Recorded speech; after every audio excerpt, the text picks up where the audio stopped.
You should now have completed your Old Shale Border, and the last step in knitting the shawl is to cast off all these stitches and then add a top edging as well.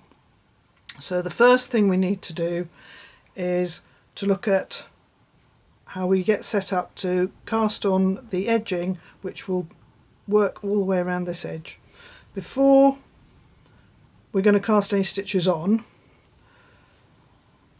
you need to take a locking stitch marker, and if you go down to the point of your triangle, which is marked here with these 2 stitch markers, and then count 2 stitches in from that point and place a locking stitch marker into the knitting or onto your cord, as I have done here. We need to know that point because when we come to that point in the knitting, we're going to change how we're joining for the next few stitches to make us a fuller area around the point of the shawl. So having placed my locking stitch marker, I'm now going to come back to the beginning of my row. You can work with your normal circular needle, but you may find it easier when working the edging to work with a separate needle, like a double pointed needle or a separate straight needle. It doesn't have to be a very long needle because we only have a few stitches when we're working the edging. So I'm using this double pointed needle, and the first thing I need to do is to cast on 12 stitches. So I'm going to start with a slip knot, place the slip knot onto the needle that holds all the stitches for the shawl, and then I'm going to cast on using the knit cast on. And you want the knit cast on because you want this little cast on edge to be able to stretch. So we're going to cast on another 11 stitches.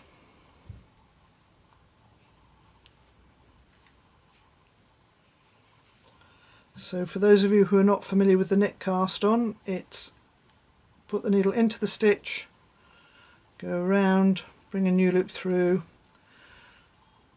twist it onto the left needle, and I find it easy if I leave my right hand needle in the stitch. As I tighten up, it's ready then to make the next stitch.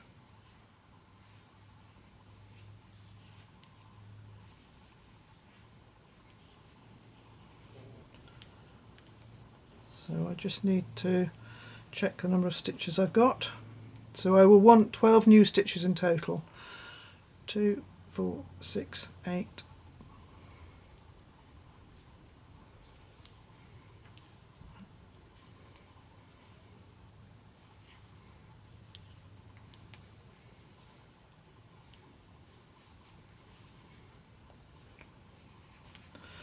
So that's my 12 stitches. The edging is a lace pattern, which is your chart D pattern, but we do have to do a couple of 4 rows to set up the edging before we start following the chart.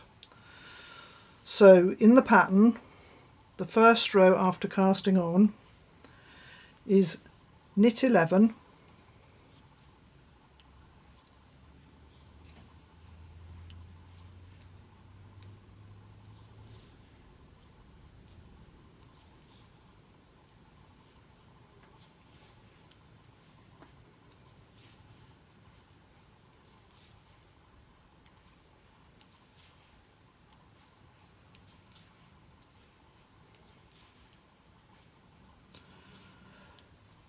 and then I'm going to use the Ssk Decrease. So if you haven't used this decrease before, we're going to slip the next stitch knitwise to the right needle, and this is the last of the new stitches that have been cast on, and we're going to slip the next stitch, which is one of the existing shawl stitches, knitwise to the right needle. So I've slipped 2 stitches to the right needle, put the left needle back through those 2 stitches so that it comes in front of the right needle, and knit the 2 together. So that gives us a left-leaning decrease, which puts the edge stitch yarn on the top of the decrease. And then we're going to turn,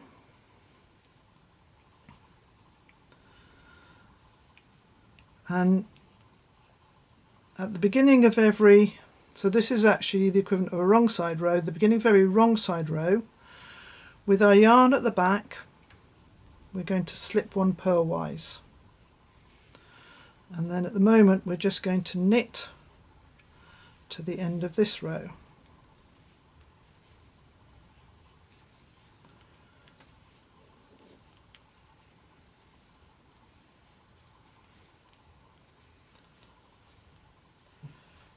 The start of the edging is 4 rows of garter stitch, which is to match up, oops, let me just turn my knitting around again, sorry, so that you're going to have another 2 rows of knit which match up with these 2 garter stitch edges, garter stitch stitches at the edge of the shawl.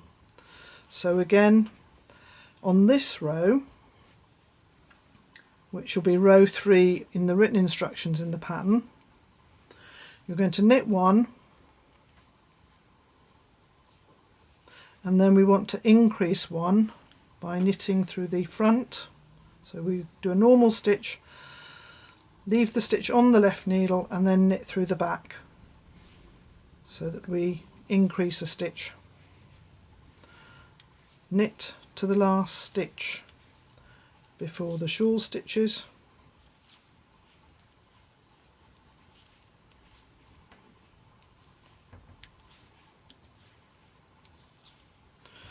and as this should be in a different colour, it should be fairly easy to see where you get to the edge of your edge stitches and the beginning of the shawl stitches. So this is my last edge stitch, so I'm going to slip that one knitwise to work my SSK join, slip the next stitch, which is a shawl stitch, knitwise, put my needle back between the 2 and knit them together.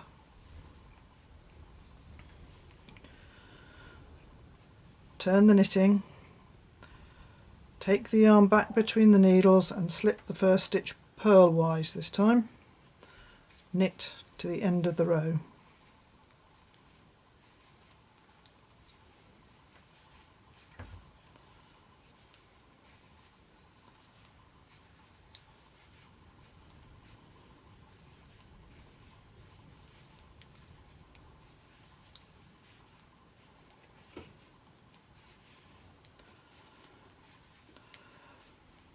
Those are the first 4 rows which have been written out in full in the pattern, and then the pattern will tell you to continue knitting the edging, joining at the end of every right side row as already demonstrated, and introduce the lace pattern. So I'm just going to do the first row of the lace pattern. So this is chart D in your pattern. So we start with 2 knit rows, 2 knit stitches,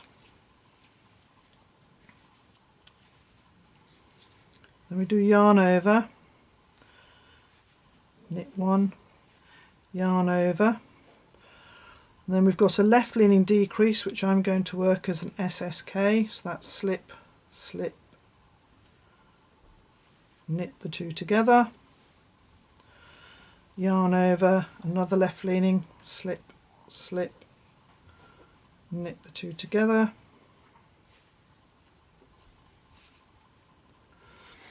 knit 3,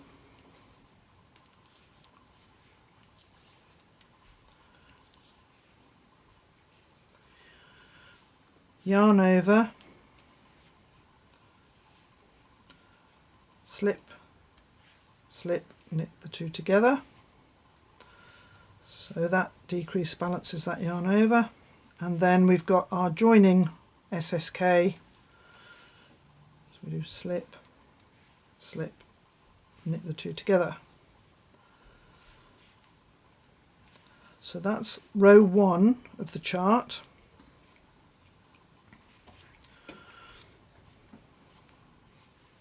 Row 2 of the chart, the first stitch we do is a slip 1 purlwise with the yarn at the back.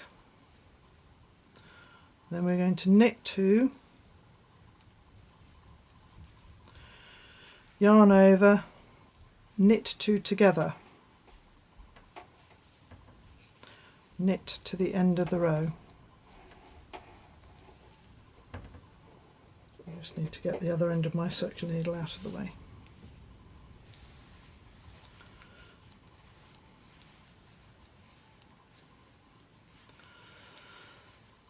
So just a reminder about knitting this chart D.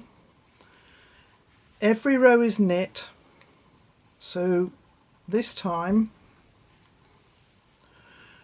we're using the abbreviations where it's the same on right and wrong sides. So this is the chart here,